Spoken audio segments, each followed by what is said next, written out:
तो दोस्तों नमस्कार, मैं मनीष चौधरी आप सबका स्वागत करता हूं अपने YouTube channel learn with Manish Chaudhary में। दोस्तों आज बात करने वाले हैं अपन एनालिसिस की कि आज ओपीएन बीडी का आपको पेपर पता है जो आज था, 3 शिफ्ट थी उसकी, तो सब उसका वेट कर रहे थे इस पेपर का और मैक्सिमम जो एस्पिरेंट्स थे वो इसी एग्जाम में थे। सो उसके बाद आज अपन जो क्वेश्चंस आए उनकी बात करेंगे। तो एक बार वीडियो को आप आगे देखने से पहले चैनल को लाइक शेयर एंड सब्सक्राइब कर दीजिए। साथ ही साथ इंस्टाग्राम, फेसबुक और टेलीग्राम पे भी आप मेरे को ज्वाइन कर सकते हैं। लिंक मैं आपको डिस्क्रिप्शन में प्रोवाइड करवा दूंगा। ओके, सो बात करते हैं अपन आज एग्जीक्यूटिव ओपीएन बीडी का जो है 3 शिफ्ट में एग्जाम हुआ है। So morning shift, then afternoon, then evening shift. तो फर्स्ट शिफ्ट की बात करते हैं अपन की कौन कौन से क्वेश्चन पूछे गए। जैसा मैंने आपको बताया कि पैटर्न जो ही है वो पिछले साल वाला अपन को देखने को मिला। 12 क्वेश्चन आपके जीके, देन आपके रीजनिंग, आपके मैथ के 24 क्वेश्चन, साइंस के 24 question and railway and DFCCL history भी 24 एंड 12 सीआरएम मार्केटिंग के देखने को मिले हैं। ओके, सो फर्स्ट शिफ्ट की बात करते हैं अपन। फर्स्ट शिफ्ट में किसका क्या क्वेश्चन है उसके बारे में बात करते हैं। तो साइंस से बात करते हैं। सो साइंस में आपको अराउंड 24 क्वेश्चन देखने को मिलेंगे। इजी टू मॉडरेट क्वेश्चन थे, उसमें ज्यादा आपको परेशानी हुई नहीं है, ऐसा मैं मानता हूँ। तो अगर बात करें तो इसमें एक पूछा गया था कि एसिड और बेस के बारे में, कि एसिड स्वाद में कैसे होते हैं और जो बेस हैं वो कैसा होता है, कि टेस्ट करते हैं तब कैसा। तो वो अपन बीटर एंड सोर उसका देखते हैं। ठीक है, अम्ल जो खट्टे होते हैं, क्षार कड़वे होते हैं। ओके, सो एक मोल जो है वो कितने के बराबर होता है, तो वो 12 कार्बन के अपन बराबर मानते हैं उनके वेट के। एंड देन आपका पूछा है कार्बन का परमाणु भार कितना होता है, तो कार्बन का परमाणु भार 12 होता है। ठीक है, देन पूछा है कि ओपेक एंड ट्रांसल्यूसेंट जो है उसमें क्या क्या फर्क होता है। तो ओपेक क्या होता है, जिसके थ्रू आप देख नहीं सकते, एंड देन ट्रांसपेरेंट क्या होता है, जिसके थ्रू जो है आप देख नहीं सकते पर उसमें जो लाइट की रेज हैं वो आप जो है उसमें पास हो सकती हैं। तो उसमें ये डिफरेंस है इनमें। देन बात एक आई कि कॉनकेव जो लेंस है यानी कि अवतल लेंस है, उसमें जो इमेज बनेगी, उसका जो प्रतिबिंब बनेगा उसका क्या होगा, उसकी प्रॉपर्टीज क्या है, कैसा बनेगा। तो दोस्तों अवतल लेंस यानी कॉनकेव से हमेशा वर्चुअल जो है वो इमेज बनती है। ठीक है, देन हम बात करेंगे कि एक क्वेश्चन आया था डक्टिलिटी एंड मिलेबिलिटी पे, कि जो भंगुरता होती है और जो तन्यता होती है उसमें क्या आघात वर्तनीयता सॉरी, उसमें क्या जो है डिफरेंस होता है, किस किस पे आता है। शायद गोल्ड के बारे में आया था। जो डक्टाइल में जब उसको आप कंप्रेस करते हैं तो डक्टाइल जितना ज्यादा आप कंप्रेस करेंगे वो कम जल्दी टूटेगा, वो डक्टिलिटी उसकी ज्यादा होगी, यानी कि भंगुर जो जल्दी ज्यादा टूट जाता है तो उसको कंप्रेशन पे आता है। जबकि जो मिलेबिलिटी है वो उसको खींचने पे पता लगती है कि ये कितना जो है स्ट्रेच जो है खुल सकता है। ठीक है, सो बात हो गई इसके बारे में। देन ठोस में जो है उष्मा संचरण कैसे होता है, यानी कि जो हीट का जो ट्रांसमिशन होता है जो सॉलिड में वो कैसे होता है। So that is by conduction, यानी कि संचालन के द्वारा जो है जो पार्टिकल्स होते हैं सॉलिड में वो एक दूसरे से कंडक्शन के द्वारा जो है उससे उष्मा का जो है संचालन होता है। कंडक्शन को हिंदी में क्या बोलते हैं वो आप देख लेना। देन आवर्ती के बारे में क्वेश्चन पूछा गया है आपसे, न्यूट्रॉन की खोज किसने की, तो ये जो आपको पता है चैडविक ने आंसर सीधा सा इसमें। देन पूछा कि नींबू की पीएच कितनी होती है, तो नींबू क्या होता है, एक एसिडिक होता है, खट्टा होता है, तो उसकी पीएच 2.2 के अराउंड होती है। देन बात करते हैं कि एक क्वेश्चन पूछा गया कि पृथ्वी पर अगर किसी पार्टिकल का भार जो है वो 12 ग्राम है, 12 केजी है, देन उसका मून पे क्या होगा, उसका जो वेट है। सो आपको पता है कि मून पे ग्रेविटी जो 1/6 आती है, देन उसका जो वेट जो मून पे होगा कितना होगा, 2 किलोग्राम्स होगा अगर आप नापेंगे। देन आपको जीवों का यानी कि किंगडम के बारे में वर्गीकरण पूछा है कि कितने वर्गीकरण होते हैं। जो आपके मस्तिष्क है उसके कितने भाग होते हैं। ठीक है, अब सोचा है कि टाइफाइड रोग इज कोज्ड बाय, तो ये टाइफाइड रोग जो है वो बैक्टीरिया से होता है, ये सबको पता है। तो साइंस जो है इतनी वो डिफिकल्ट आई नहीं है। साइंस में आराम से आप जो है 24 में से अराउंड 20 से ऊपर क्वेश्चन ड्यूरेबल थे, तो 20 क्वेश्चन तो आप आराम से कर पाएंगे, ऐसा मैं मानता हूँ। ओके, सो अब बात करते हैं कि डीएफसीसीएल और रेलवे हिस्ट्री के बारे में कि उसका कौन कौन से क्वेश्चन आए हैं। सो एक तो आया है इलेक्ट्रिकल ट्रेनिंग इंस्टीट्यूट कहाँ पे है, and then women finance member of railway board, तो ये सीधा सा बताया विजय लक्ष्मी विश्वनाथन जो थी फर्स्ट फाइनेंस कमिश्नर थी रेलवे में। देन रेल म्यूजियम दिल्ली में कहाँ स्थित है, तो रेल म्यूजियम जो दिल्ली में है वो है आपका चाणक्यपुरी में, ठीक है। सो एक आपको ये ध्यान रखना था। देन ये है कि सिलीगुड़ी को कोलकाता से कब जोड़ा गया, तो ये 1878 के अराउंड जो है इसको जोड़ा गया था, तो कोलकाता टू सिलीगुड़ी। देन है कि फर्स्ट इंजन जो है इंडिया में रेलवे का इंजन कहाँ बना था, तो वो फर्स्ट इंजन जो था वो था F734, और वो कहाँ बना था, अजमेर में। अजमेर में एक वर्कशॉप है यहाँ पे, उसमें जो है बना गया था, और ये 1895 में बना था। देन बात करते हैं कि गोल्डन क्वाड्रिलेटरल जो है डीएफसी का, उसमें कौन कौन से सिटीज को जोड़ा था, तो 4 मेजर सिटीज आपको पता है कि दिल्ली, इधर मुंबई हो गई, देन नीचे चेन्नई, एंड देन हावड़ा को आप जोड़ा गया है मेजर सिटीज में, ठीक है। देन रेलवे को जो जोन में बांटने का, पहले रेलवे एक था तो उसको फिर जोन में बांटा गया, तो ये जोन में बांटा गया, तो इसका प्रस्ताव कब आया था, तो ये जून 1950 में इसका प्रस्ताव आया था। देन चित्तरंजन लोकोमोटिव जो है उसकी स्थापना कब हुई, तो ये 1950 यानी कि 1950 में हुआ था। तो इस टाइप के क्वेश्चन आए हैं कि इलेक्ट्रिफिकेशन के लिए कौन सी कमेटी बनी, और जो रेल पटरियों के बीच में डिस्टेंस कैसे मापते हैं, तो वो क्या है, गेज होता है, ट्रैक गेज, उससे मापते हैं। ट्रैक गेज एक लंबा लेंथ का गेज होता है, उसमें ट्रैक के बीच में जो है उसको रख के स्लाइड करते रहते हैं, जिससे पता लगता है कि गैप कहाँ ज्यादा है, कहाँ कम हो रहा है, तो उसके हिसाब से वो अपना मेंटेनेंस करते रहते हैं। ओके, देन बात करते हैं, क्वेश्चन आया कि माइक्रो इकोनॉमी जो है उसमें माइक्रो वर्ड है वो कौन सी लैंग्वेज से लिया गया है, सो ये लैंग्वेज लिया गया है ग्रीक से, ठीक है, ये ग्रीक लैंग्वेज से है। देन सोननगर टू गोमू जो है वो कौन से पीपी चरण में, कौन सा चरण, तो शायद ये क्वेश्चन एक बार कंफर्म करना, तो इसका सेकंड चरण है, ऐसा सेकंड फेज में है, ऐसा प्लानिंग है। बाकी कितने फेज में डिवाइड है, फिर कौन सा फेज है, ये एक बार कंफर्म करना बाकी है। आप कमेंट सेक्शन में अगर आपको और क्वेश्चन पता है तो वो भी आप कमेंट कर सकते हैं।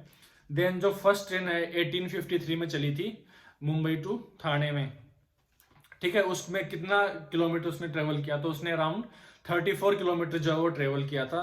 देन 2006 से पहले जो है रेलवे में कितने जोन थे, कपूरथला जो फैक्ट्री थी उसका पहला कोच है वो कब बना था, तो पहला कोच दोस्तों वो 1988 यानी कि 1988 में उसको बन के जो है वो स्टेब्लिश हुआ था, देन बन के तैयार हुआ था। देन 31 मार्च 2011 तक कितना इलेक्ट्रिफिकेशन हो गया, तो ये सोचो कि रेलवे में थोड़ा डेटा जो थे, यानी कि डेटा से संबंधित क्वेश्चन ज्यादा पूछे हैं इन तीनों एग्जामों में, तो एक बार जो आगे वाले जूनियर एग्जीक्यूटिव के जो है लोग वो एक बार डेटा को जरूर देख के जाएं। लाइक बजट में कितना दिया गया है रेलवे को, कितना फंडिंग मिला है, कितना जो है लोड कैपेसिटी सबने वहन किया है इन दिनों में, तो वो सब एक बार देख के जाए। देन नेशनल रेलवे एकेडमी जो है वो कहाँ पे स्थित है, तो दोस्तों वडोदरा ये है जो नेशनल एकेडमी ऑफ रेलवे स्थित है, और यहीं पे जो है क्लास ए ऑफिसर यानी ग्रुप ए ऑफिसर्स की ट्रेनिंग होती है, जैसे IRTS वगैरह हो गए, तो इनकी ट्रेनिंग जो होती है वो यहाँ होती है। सो जोनल रेलवे ट्रेनिंग इंस्टीट्यूट में किन की ट्रेनिंग होती है, सो जैसे ग्रुप सी के लोग जो जनरली हैं, ग्रुप बी एंड सी के लोग, उनकी ट्रेनिंग होती है। सो मैक्सिमम ग्रुप सी के लोगों की ट्रेनिंग होती है, आई थिंक, जहां मेरे को लगता है, बाकी एक बार क्वेश्चन को कंफर्म करना बाकी है। ओके, सो ये बेसिकली था इंडियन रेलवे हिस्ट्री और DFC सेल हिस्ट्री के बारे में। सो अभी बात करने वाले हैं अपन नेक्स्ट जो है वो जीके के बारे में। सो जीके में एक क्वेश्चन आया कि बापू द अनफॉरगेटेबल बुक, तो ये जो किसने लिखी है बापू द अनफॉरगेटेबल, तो ये लॉन्च किसने किया है, सॉरी, तो लॉन्च किया दोस्तों दिल्ली के डिप्टी CM मनीष सिसोदिया ने। सो ओके दोस्तों, जो जीके में अदर क्वेश्चंस आए हैं उनमें अपन बात कर रहे थे।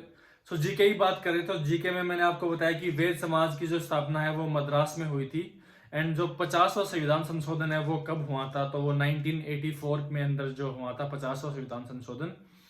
एंड देन प्रायद्वीपीय भारत की सबसे लंबी नदी के बारे में पूछा है। पोलिनेटर पार्क जो है वो कहाँ स्थित है, तो पोलिनेटर पार्क जो है वो उत्तराखंड में स्थित है।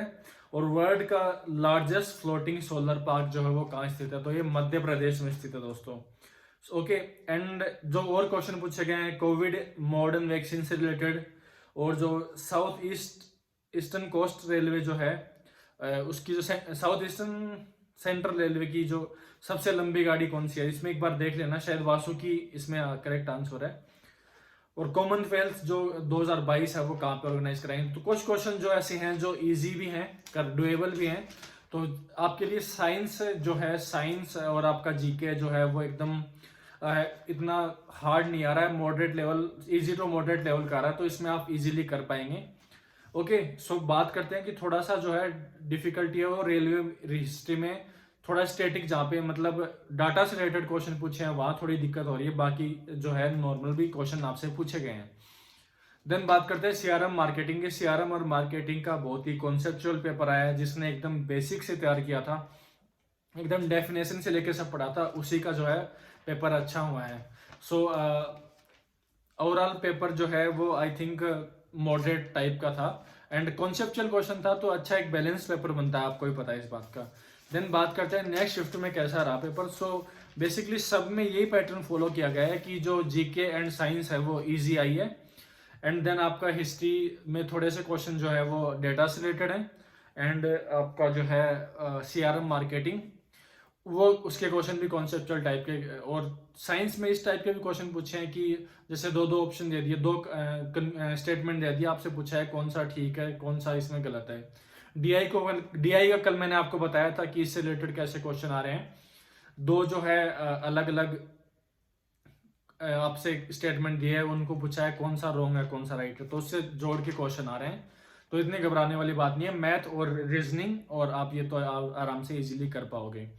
देन बात करते हैं कि बाद वाले पेपर यानी कि दोपहर की शिफ्ट और शाम की शिफ्ट में। तो शाम की शिफ्ट यानी कि इवनिंग शिफ्ट के कुछ क्वेश्चन हैं, वो मैं आपके साथ डिस्कस कर लेता हूँ। एक तो कुछ इंडियन रेलवे के लिए एडिटोरियल कुछ लिखा था, कि वो किसने लिखा था ऐसा कुछ क्वेश्चन है, और रेलवे कौन से इंजीनियर ने जो है वो डिजाइन किया था, डीएफसीसीएल में जी का और जो वर्ल्ड बैंक का जो कंट्रीब्यूशन है वो उसका परसेंटेज कितना है, शेयर कितना है उसका।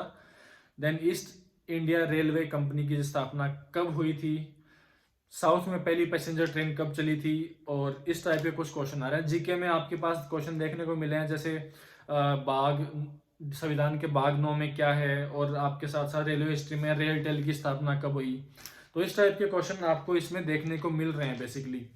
सो इसमें आपको करना क्या है, जो नेक्स्ट जिनका भी पेपर है वो एक बार जो है डेटा को जरूर देख के जाएं, डाटा देख लें एक बार कि क्या इलेक्ट्रिफिकेशन कितना हो गया है, कितने ट्रेन चल गई हैं, कितना जो है लोड कैपेसिटी हो गई है, कितना बजट अलोकेट किया गया है डीएफसी के भी हर जो है ईस्टर्न कॉरिडोर या वेस्टर्न कॉरिडोर के लिए, तो उस वो भी एक बार आप देख के जरूर जाना इस टाइप के क्वेश्चन देखने के। तो बाकी क्वेश्चन जो है वो कॉन्सेप्चुअल आ रहे हैं, एक बार आप जो है उनको देख के आराम से सोच के करें, ये नहीं कि आप करें कट ऑफ। गुड अटेम्प्ट्स मेरे हिसाब से तो इसमें अगर 85 से 95 क्वेश्चन आप करके आते हैं अच्छे, तो वो एक गुड अटेम्प्ट है अच्छी एक्यूरेसी के साथ, ठीक है। तो आप 80 से 85 टू 95 क्वेश्चन जो है गुड अटेम्प्ट है। कट ऑफ के बाद अपन बाद में करेंगे कि कट ऑफ कितनी रह सकती है, एक बार सारे पेपर हो जाते हैं उसके बाद एनालाइज करेंगे। साथ ही आंसर की भी जो आपको बताया अगले वीक जो है वो आ जाएगी। सो उस टाइम भी अपन एकदम कंक्लूजन कर पाएंगे कि कैसा जो है डीएफसी का ओवरऑल पेपर रहा। तो इसके बारे में अपन ने बात की। सो दोस्तों आपकी रीजनिंग जीके एंड साइंस तो एकदम जो है हलवा आ रहा है, तो हलवे को आप उसमें तो एकदम प्लेट फिनिश ही करनी है आपको। देन बात करते हैं कि रेलवे और हिस्ट्री और जो है सीआरएम मार्केटिंग, उसमें थोड़ा कॉन्सेप्चुअल क्वेश्चन है, तो आप वो एक बार जरूर उसमें ध्यान लगाए करें। नेगेटिव मार्किंग हो सके तो कम से कम करें, और जेन्युइन क्वेश्चन करके आए तो आप कट ऑफ में इजीली जो है स्थान बना पाएंगे अपना। ओके, सो जिनका भी कल पेपर है उनके लिए ऑल द बेस्ट। ये अपना अपन ने थोड़ा सा एनालाइज किया कि कैसा जो पेपर आ रहा है।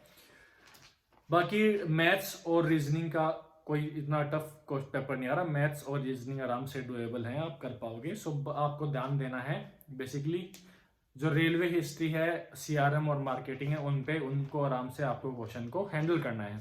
ओके, सो कल जिसका भी पेपर है उनको ऑल द बेस्ट, और अपन एनालाइज करते रहेंगे बाद में भी। ओके दोस्तों, मिलते हैं जल्दी, ऑल द बेस्ट।